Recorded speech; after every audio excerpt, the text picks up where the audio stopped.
Saudações, eu sou o professor Charles Camilo e nessa videoaula de Geografia do Brasil nós falaremos sobre os principais biomas do Brasil.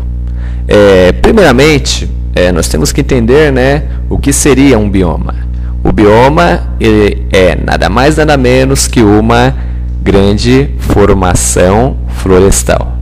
Só que simplesmente o bioma, apesar dele ser uma grande formação florestal, quando nós analisamos um bioma, nós levamos em consideração a sua biodiversidade ou diversidade biológica, que é basicamente a diversidade ou variedade de seres vivos de um ecossistema. Então, o conceito de bioma é importante para o levantamento sobre os seres vivos que habitam em uma determinada área. Então, assim, quando nós estudamos, nós fazemos um levantamento sobre os biomas. Nós ali estamos fazendo uma abrangência da riqueza dos seres vivos e principalmente da sua biodiversidade, para, se possível, um possível mapeamento genético. E ao todo, segundo o IBGE, o Ministério do Meio Ambiente, em 2005, nós temos uma análise detalhada e, segundo as classificações do Ministério do Meio Ambiente e do IBGE, ao todo nós temos 6 biomas: a Amazônia, Cerrado, Mata Atlântica, a Caatinga, o Pampa e o Pantanal. Então, conforme nós podemos observar aqui nesse mapa, nós temos aqui a localização de cada um deles, e a sua área de abrangência. Então, no slide seguinte, nós vamos ali entender as principais características desse bioma, só que eu procurei explicar de forma bem resumida, ok? Então, vamos adiante.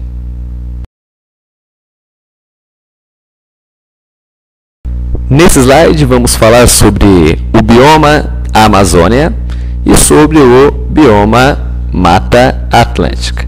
Sobre o bioma Amazônia, ele abrange cerca de 45% ou pouco mais de 50% da área total do Brasil e, embora venha sendo intensamente destruído nas últimas décadas, estendendo-se quase sua totalidade na região norte. Então, por exemplo, a maioria do bioma Amazônia hoje concentra-se na região norte do Brasil. E dentre as características, esse bioma é o que possui a maior biodiversidade do mundo. Então, existe ali várias espécies de animais, várias espécies de plantas, então tem uma fauna e uma flora muito rica. Então, entre as espécies de animais características do bioma Amazônia, nós podemos citar o jabuti, a paca, a anta, o jacaré, a sucuri, o macaco, dentre outros. Então, geralmente, além da floresta amazônica, dentro do bioma Amazônia, nós dividimos basicamente o bioma Amazônia em 3 áreas de acordo com a proximidade dos rios. Então, nós temos ali a Mata do Igapó, que ao longo dos rios permanece inundada pelas cheias fluviais. A Mata de Várzea, que é uma área sujeita a inundações periódicas ao longo dos rios, onde se destacam ali as seringueiras e também a sumaúma e outras árvores.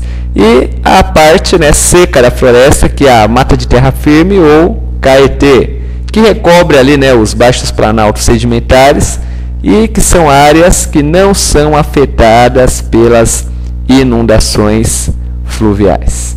Ok? Sobre bioma Mata Atlântico, a Mata Atlântica em si, ela corresponde a mais ou menos ao domínio de clima tropical úmido. E dentro desse processo, acaba ocorrendo que, de certa forma, 96% da floresta original ela foi dizimada Só que, porém, ainda ela apresenta o índice razoável, né, de biodiversidade. Então, geralmente, nas áreas da região da Serra do Mar, são áreas ali onde ainda os resquícios de Mata Atlântica e são protegidas por leis federais. E, além disso, a maioria dos animais ameaçados de extinção são originários da Mata Atlântica. Então, a Mata Atlântica é basicamente uma das primeiras regiões a serem colonizadas pelos portugueses.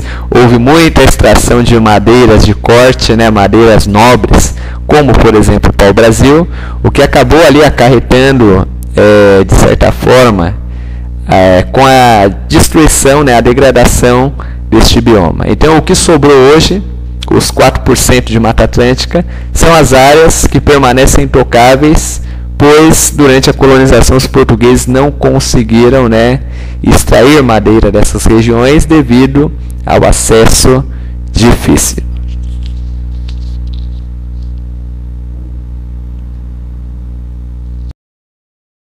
Bioma Caatinga. A caatinga é uma vegetação característica do clima semiárido do sertão nordestino, ou seja, uma vegetação característica de clima quente e seco. Então, a caatinga ela possui plantas xerófilas, que são adaptadas à aridez, e principalmente, né, as cacetáceas, que seria, né, o xique-xique, o mandacaru e o faveiro. E daí, no entanto, na questão da fauna, a caatinga, né, ela possui uma fauna abundante de répteis, entre os quais se destacam largatos e cobras, e existem também, né, alguns roedores e muitos insetos e aracnídeos. Sobre o cerrado ele é conhecido, né, como a savana brasileira, é a segunda formação vegetal mais extensa do país. Só que, porém, 45% do cerrado foi destruído, processo que acelerou nas últimas décadas em consequência da expansão da agropecuária no Brasil Central. Então, um dos problemas que acabou ali, né, colaborando para a degradação do cerrado foi que até a década de 70 dizia-se muito que o cerrado ele era, né, infértil para a agricultura devido à acidez do solo. Então, para corrigir este problema, acabou ocorrendo, né, que, de certa forma, alguns grandes empresários, principalmente os plantadores de soja, eles resolveram, né, utilizar o sistema de calagem nos solos do cerrado. O sistema de calagem consiste em jogar cal em um solo ácido a fim de torná-lo fértil para a agricultura. Então, por meio desse sistema, eles conseguiram tornar férteis os solos do cerrado, e eles ali, né, substituíram a vegetação do cerrado por plantações de soja. E hoje o cerrado, né, está, né, próximo ali da sua extinção. Ou seja, 45% foi destruída. E os outros 55% que sobrou está sendo destruído, só que, porém, o governo federal, por meio de ONGs, né, tem monitorado a região, né, e impedido os possíveis avanços da agropecuária nas áreas protegidas por leis federais. Para concluir a nossa aula, vamos falar sobre os dois últimos biomas que nós temos.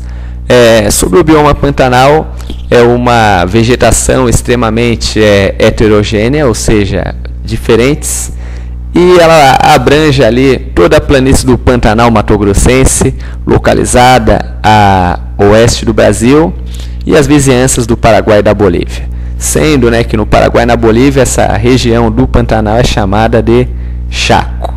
Uma das principais características do Pantanal é a dependência de quase todas as espécies de plantas e animais com relação ao refluxo das águas. Então, geralmente, né, a mineração clandestina na região do Pantanal tem colaborado muito para a mortandade das plantas e dos seres vivos. E, além disso, né, mediante a pesquisas, né, de ONGs de preservação ambiental, acaba ocorrendo, né, que existia um tráfico de animais muito frequente no nessa região do país, e hoje, né, ela é uma região que tem sido monitorada pelo governo brasileiro através da ação, né, de ONGs de preservação ambiental. E para concluir nossa aula, vamos encerrar falando sobre o bioma pampa. Então, o bioma pampa, como característica, é um tipo de vegetação herbácea, uma vegetação rasteira, muito parecido, né, ali com o gramado dos estádios de futebol. E geralmente o bioma pampa está localizado na região sul do Brasil, próximo ali da fronteira, né, ali entre Rio Grande do Sul com Uruguai. E geralmente como característica dessa região, predomina-se, né, diversos tipos de capim. Capim, barba de bode, gordura, mimoso, jaraguá, dentre outros. E daí, no entanto, né, indo mais ao sul do estado do Rio Grande do Sul, acaba ocorrendo, né, que nós temos ali os chamados banhados. Os banhados são regiões, ecossistemas alagados, com densa vegetação de juncos, gravatas e aguapés, que criam, né, um habitat ideal para a reprodução de aves. Então, o banhado mais importante desta região é o banhado do Taim, em virtude da sua riqueza do solo, principalmente na questão da agricultura. Só que lembrando, né, que geralmente este banhado ele acaba sendo, de certa forma, protegida por leis ambientais. Então, tanto que nessa região do banhado do Taim, no estado do Rio Grande do Sul, foi criada ali a Estação Ecológica do Taim, que seria uma espécie de santuário de aves. Bem, eu procurei explicar de maneira resumida as características de cada bioma. Eu espero que vocês tenham gostado dessa videoaula e até o próximo episódio.